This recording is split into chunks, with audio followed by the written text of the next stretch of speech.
बिस्मिल्लाहिर्रहमानिर्रहीम। शुरू अल्लाह के नाम से जो नहायत मेहरबान और रहम करने वाला है। अस्सलातु वस्सलामु अलैका या रसूल अल्लाह, अस्सलातु वस्सलामु अलैका या हबीब अल्लाह। तो दोस्तों चलते हैं अपनी वीडियो की तरफ। जैसे कि सीरत नबवी पाक के बारे में बयान किए जा रहे हैं कि जो ईद मिलादुन नबी का ये बाबरकत और पाक महीना चल रहा है, इसमें हमारे नबी और आखिरुज़्ज़मा और उनकी हयात मुबारक और सीरत नबवी से मुतल्लिक कुछ बातें जो हैं वो आपके सामने पेश करने जा रही हूँ, ताकि हमारे वो नबी जो आखिरुज़्ज़मा हैं और क़यामत के दिन जो हैं वो हमारी सिफारिश करेंगे। चनाचा हमें उन्हें और उनकी ज़ात और सीरत तैयबा के बारे में जानना बहुत ज़्यादा ज़रूरी है। तो आइए चलते हैं अपनी वीडियो की तरफ, जिसमें हम अपने नबी पाक सल्लल्लाहु अलैहि वसल्लम की सीरत नबवी और उनकी ज़िंदगी से मुतल्लिक पेश आने वाले तमाम मोजज़ात और हयात मुबारक के बारे में जानते हैं। तो जैसा कि दोस्तों हमारे प्यारे नबी हज़रत मोहम्मद मुस्तफ़ा सल्लल्लाहु अलैहि वसल्लम के वालिद और वालिदा के इंतकाल के बाद वो अपने दादा हज़रत अब्दुल मुत्तलिब के पास चले गए थे और उनकी परवरिश हज़रत अब्दुल मुत्तलिब ने की थी।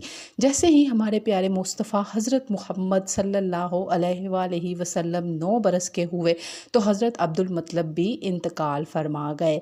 जैसे ही उनका इंतकाल हुआ, जिससे हमारे नबी पाक सल्लल्लाहु अलैहि वसल्लम को बहुत ज़्यादा सदमा पहुंचा और वैसे ही वो उनकी चारपाई के पास बैठे रहे और हज़रत अब्दुल मुत्तलिब ने अपनी हयात मुबारक में ही अपने बाद हमारे प्यारे नबी हज़रत मोहम्मद मुस्तफ़ा सल्लल्लाहु अलैहि वसल्लम की परवरिश अपने बेटे अबू तालिब के सपुर्द कर दी थी। हज़रत अबू तालिब और हज़रत ज़ुबैर जो कि हमारे प्यारे नबी हज़रत मोहम्मद मुस्तफ़ा सल्लल्लाहु अलैहि वसल्लम के चचा थे, वो भी आपसे बहुत ज़्यादा मोहब्बत करते थे और आपके बारे में बहुत सी खसूसियात और मोजज़ात देखकर वो और भी आपसे ज़्यादा मोहब्बत करने लगे थे। जबकि आपके चचा अबू तालिब जो थे वो माली तौर पर कमज़ोर थे। 2 वक़्त का खाना उन्हें बहुत ही ज़्यादा मुश्किल से मिलता था।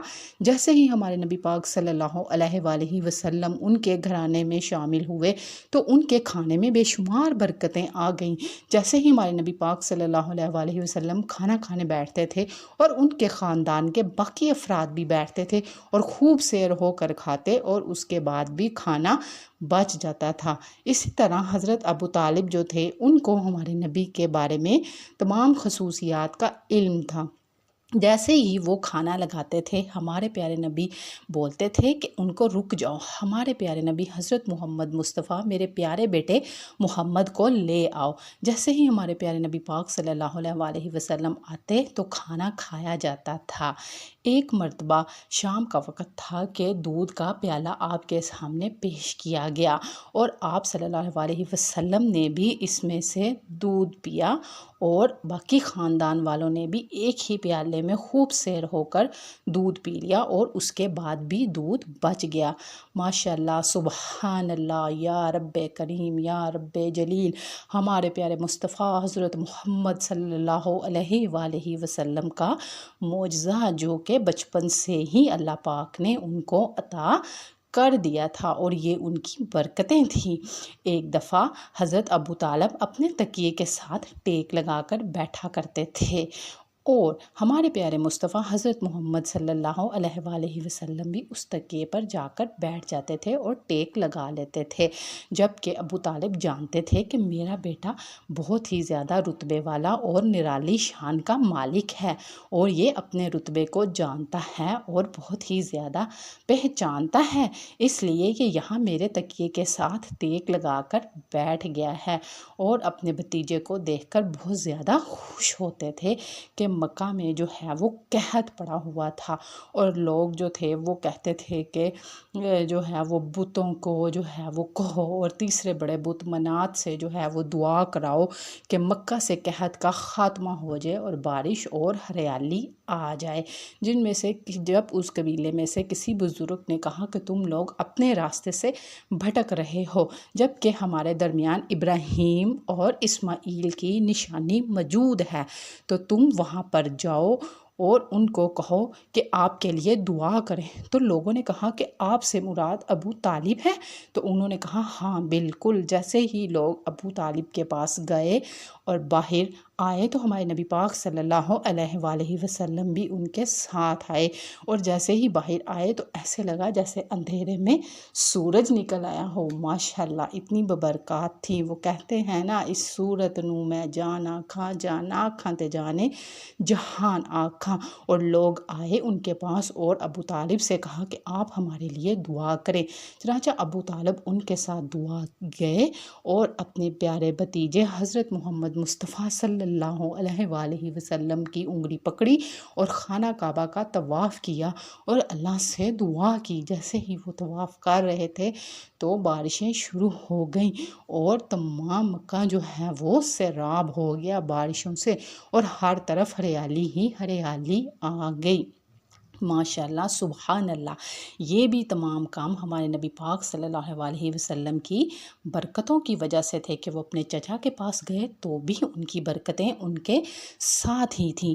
जैसे ही हज़रत अब्दू तालिब जो थे वो एक कबीले ज़िलहाज के मुकाम पर जा रहे थे और उन्होंने नबी अकरम सल्लल्लाहु अलैहि वसल्लम को भी अपने साथ लिया और ज़िलहाज के मुकाम पर एक मेले में जा रहे थे जो कि अरफात से तकरीबन 8 किलोमीटर दूर के फासले पर है। कि रास्ते में उन्हें प्यास मालूम हुई तो उन्होंने अपने भतीजे को कहा कि बेटा मुझे प्यास लगी है। जिस पर भतीजे ने जवाब दिया चचा आपको प्यास लगी है। फ़ौरन अपनी सवारी से नीचे उतरे और बोला कि हाँ मुझे प्यास लगी है।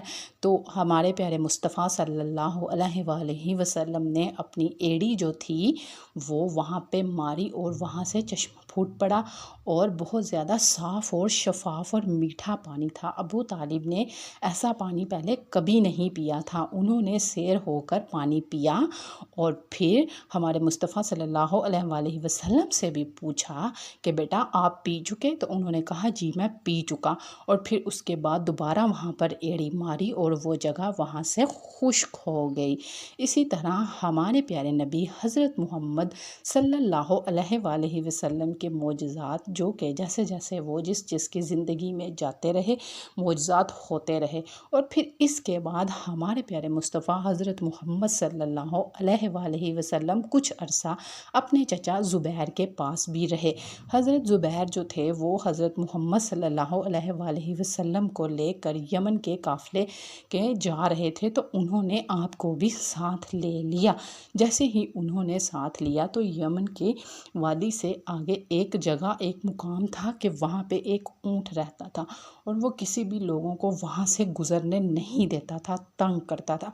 जैसे ही हमारे नबी पाक सल्लल्लाहु अलैहि वसल्लम अपने काफ़िले के साथ वहाँ पहुँचे तो ऊँट आप सल्लल्लाहु अलैहि वसल्लम को देखकर बैठ गया और ज़मीन पर अपनी छाती रगड़ने लगा। चनाचा आप सल्लल्लाहु अलैहि वसल्लम अपनी सवारी से उतरे और उस ऊँट पर सवार हुए और वो ऊँट आपको लेकर वादी के पार पहुंच गया। जिस पर ये मौजज़ा लोगों ने देखा और वो बहुत ज़्यादा हैरान हुए और फिर उसके बाद जो है ये मौजज़ा देखा और बहुत ज़्यादा हैरान हुए और इससे आगे वो अपने सफ़र को जा ही रहे थे कि तूफ़ानी बारिशों की वजह से बहुत ज़्यादा पानी खड़ा था आगे और पानी जो है वो मौजें मार रहा था और लोग बहुत ज़्यादा परेशान हो गए कि हम यहाँ से कैसे गुजरेंगे। चनाचा नबी करीम सल्लल्लाहु अलैहि वसल्लम जो थे वो रुके और उन्होंने कहा कि मैं आगे जाता हूँ काफ़िले वालों, आप लोग मेरे पीछे पीछे आना।